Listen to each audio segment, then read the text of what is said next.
So picking up just from the last video, ARP bolt, which is slightly higher of a torque spec than the OEM bolt, is installed now. Let's see what else. This is all going, we're doing torquing bolt sequence, 3 parts. So it says 3 equal steps to 80. So 80 divided by 3 is 26.66 or 27. We could just go ahead and say that. Then 53 and then 80. So far I am on number 5 at 53. So I've done 1, 2, 3, 4, 5, 6, back over 7, 8, 9, 10, and then to 80. But I can't use this guy because this is only up to 73 foot-pounds of torque, which sucks. But I'm gonna go have to hit up my neighbor for his torque wrench. The motor is finally torqued down, boys and girls. I don't know who's watches this, but see that? 27, 53, and 80 foot-pounds of torque. We're good, boys and girls. So yeah, so it's late, man. I've had a really long day, so I'm probably done just for today. And then tomorrow or the next day, it'll be water pump and timing time. But yeah. Oh, also I gotta torque this down again.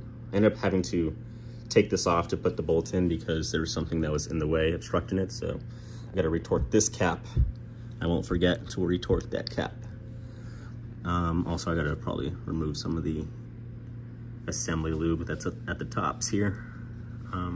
Get a little Q-tip, wipe them up. But yeah, guys,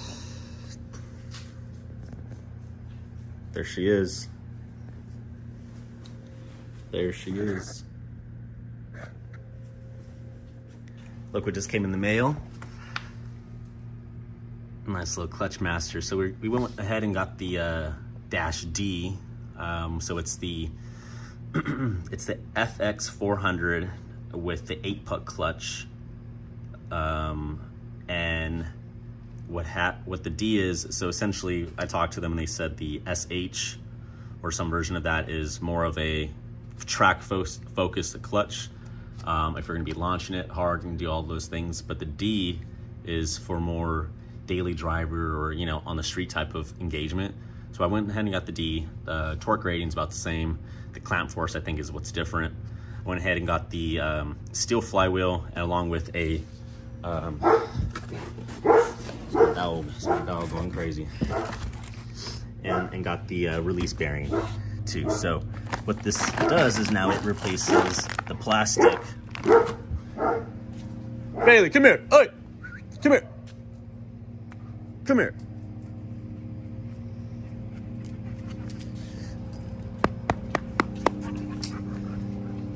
All right. So this guy will then replace that OEM style one with the plastic bleeder. So we got a metal bleeder, stainless steel clutch line, and the bearing. So I'm gonna go ahead and clean this up a little bit more. It's filthy, but I wouldn't want to put that thing on this beautiful thing. So yeah, this is awesome. Make sure you guys hit up Mike at SB Parts Direct. He's the one who got me the deals on this. This is regular, like an $1,800 clutch with everything that I got. And I didn't have to pay that much with him. So hit him up. That's SB Parts Direct. All right, hit him up on Instagram too, or just go to his website. But that's the clutch we're gonna be running, boys and girls. I keep saying boys, but yeah. I guess I could honestly start putting the flywheel and all those things on it if I really wanted to, but I'm gonna wait because I'm about to go out and drink with the homies because it was just my birthday this last Monday, and a lot of people were busy, and also a birthday on Monday kind of sucks. So I went over the weekend and I have some friends who want to go out today. So yeah, man. Now that most of the motor's together, I'm gonna go ahead and start cleaning up all the little accessories. So I definitely should have gone over with the flywheel, or excuse me, like a wire wheel over this before I bolted it on, but I went ahead and covered everything, used a vacuum. But for the most part, it's pretty clean now, and it's pretty shiny. Kind of comparison to the cast aluminum cast aluminum thermostat, so not too bad. And then while I'm doing all that, my battery actually ended up dying, but I might as well do the motor mounts. Excuse me, the mount, the bracket for the motor mount. Get that pretty. Just finished up with the oil cooler. I'm gonna leave it like this. I mean, it's a little dirty, but I think that's chill for now. Let's see. I'm also gonna go ahead and start doing this transmission. And oh, I don't know if I showed you guys yet, but I'll unveil that and start throwing that on this guy. And then honestly, maybe I'll do the transmission last, because I would definitely like to put on like the turbo kit. Well, first I actually really want to, I need to finish the timing, but it's all coming together though, for sure.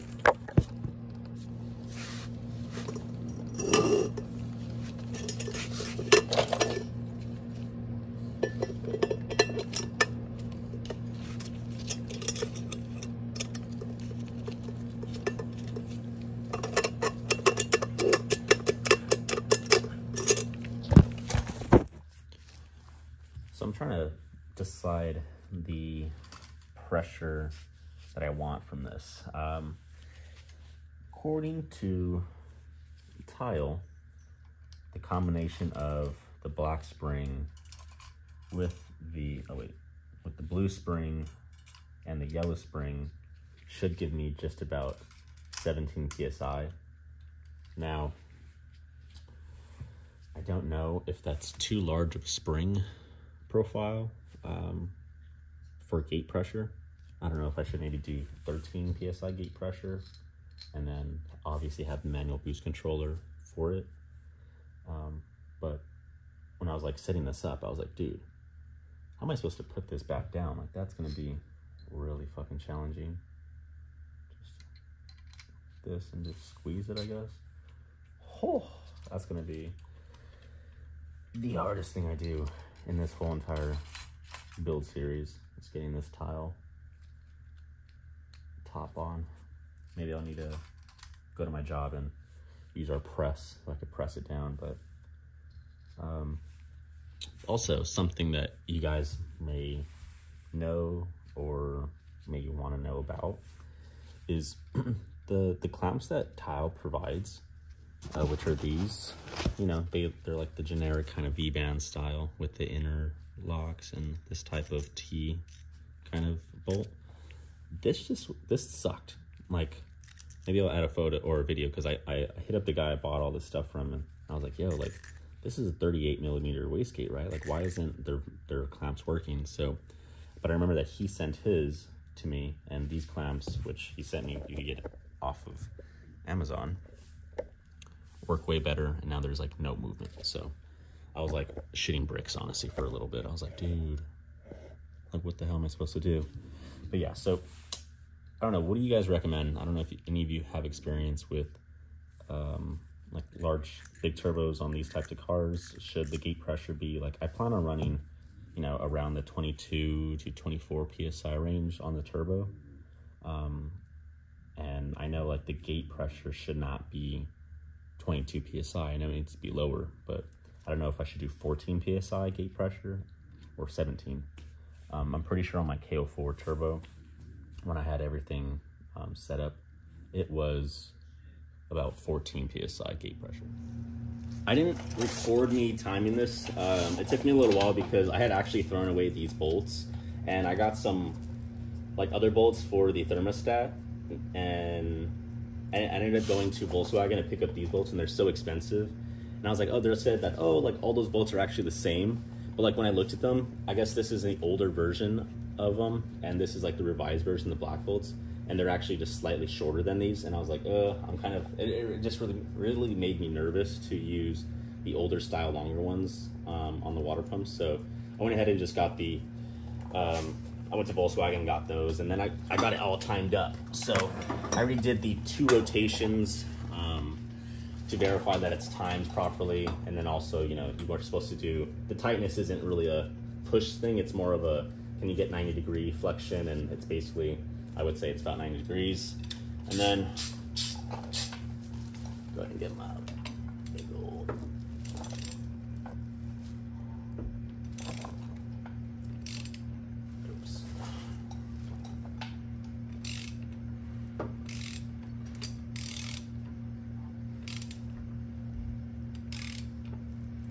look at that. Things moving nice and smooth. Boom. Right in there. I don't know if you guys saw that, but hell yeah.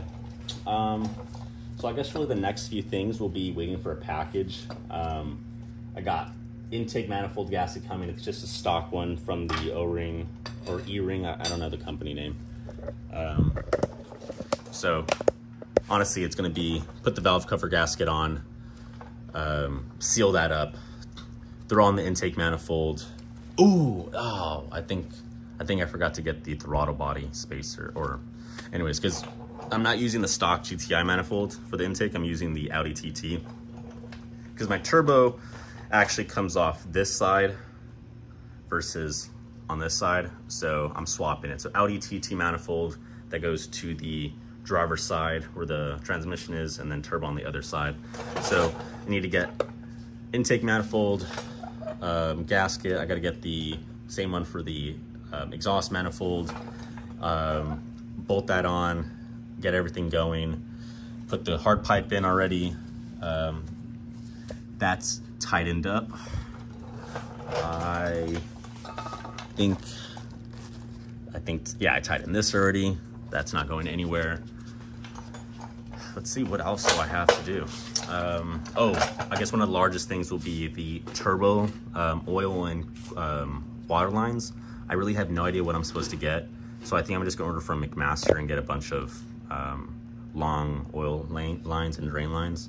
So I understand that the turbo has, like how it's positioned, the oil drain will go essentially from the turbo down into that guy. Let's see what else. And then I guess the water lines goes here into that Y split pipe that'll be there, that I have right there. And then I think the water line, or actually this is the oil line, I believe. Is it? Yeah, so then, oh wait, no. So this is a coolant, so this is oil. So the oil line will go to feed it. I don't know where the coolant line goes. I gotta do some research and find that out because I have no idea.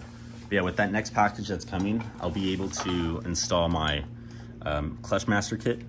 I decided that I did not want to use the stock, or not the stock, but the flywheel bolts that they give you. I'm gonna do ARP, and the reason I'm doing ARP is I saw this one guy post a 1.8T that supposedly was running around 400 wheel horsepower with the flywheel that came loose.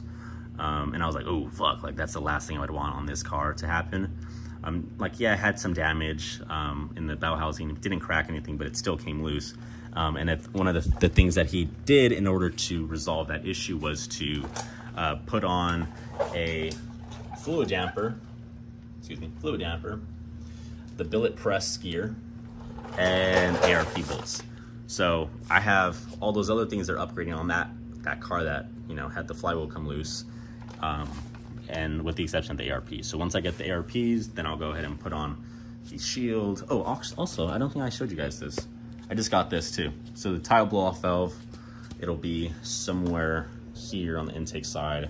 I also got the 034 map sensor to be welded on. I got a 3-bar, was it a 4-bar map sensor too. I think the stock ones don't really produce that much, aren't that good at reading higher boost pressures. And since I will be running MAF-less, MAF sensor, it'll be tuned off the MAP sensor. So, yeah. And I believe out of all those things that I've already listed, the last thing that would need to be done is the full evap delete kit, SAI and catch can. So I already ordered the block off plate for this guy. However, I don't have a catch can set up. I think I'm just gonna go on Marketplace and try to find a used one.